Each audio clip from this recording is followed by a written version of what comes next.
Yeah, we don't want to do anything to scare your children. That's the last thing we want to do. We don't want to scare anybody. Between Lane Road and Crosshatch Road.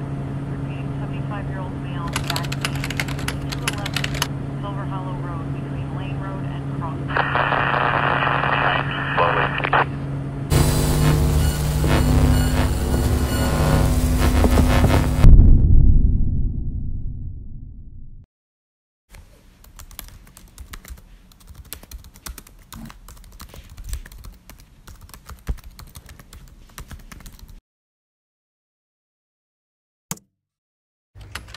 It's great to More be than back here 20,000 at people TEDx Tokyo, committed 6 suicide in years Japan in after I 2020, introduced posting a my rise movie from the Saving previous year. 10,000, Winning a War on Suicide in Japan. Pasti lo nggak asing dengan hutan Aokigahara yang ada di Jepang. Ya, hutan itu disebut dengan hutan bunuh diri. Di setiap tahunnya ada sekitar 100 kasus bunuh diri di hutan tersebut.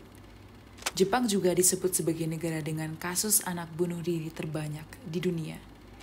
Dikutip dari Kementerian Pendidikan Jepang, selama pandemi, Jepang juga mencapai rekor tertinggi dalam lebih dari 4 dekade dengan kasus anak bunuh diri. Lantas, bagaimana pendidikan di Jepang? Kalian pasti menyadari bahwa sistem pendidikan di Jepang itu sangat baik, yang membuat Jepang menjadi negara maju, terutama dari segi teknologi, sumber daya, dan norma. Akan hal itu, majalah Forbes menetapkan Jepang sebagai populasi terpintar di dunia, sehingga banyak yang menganggap bahwa siswa di Jepang itu sangat pintar, sopan, disiplin, dan mandiri. Namun di balik itu semua, ternyata pendidikan Jepang menyimpan banyak kisah kelam yang menjadi masalah pendidikan di Jepang, yaitu banyaknya anak sekolah yang melakukan tindakan bunuh diri karena ijime atau bullying.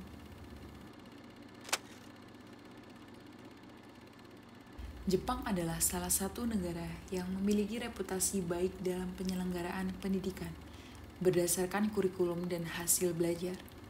Dalam pelaksanaan pendidikan, ternyata masih banyak terjadi masalah, terutama yang berkaitan dengan perilaku dan tekanan sosial. Masalah yang terkait dengan pendidikan di Jepang, salah satunya adalah ijime. 仙台市で市内の中学2年生の男子生徒が休み時間に学校を出て自宅近くのマンションから飛び降りて死亡しました。 Di Jepang, ijime menjadi salah satu masalah serius dalam dunia pendidikan sejak tahun 1970-an. Dan alasan utamanya dilatar belakangi oleh kenaikan angka persentase bunuh diri anak usia sekolah. Hal ini dapat dilihat pada persentase jumlah kasus ijime yang terjadi pada setiap tahunnya, dan juga berdasarkan dari bentuk ijime sekolah yang sering dilaporkan ke media massa. Masalah ini tidak jarang menimbulkan dampak buruk sampai kematian bagi para siswa dan sudah tentu menjadi masalah serius yang dihadapi oleh sekolah, orang tua, dan negara.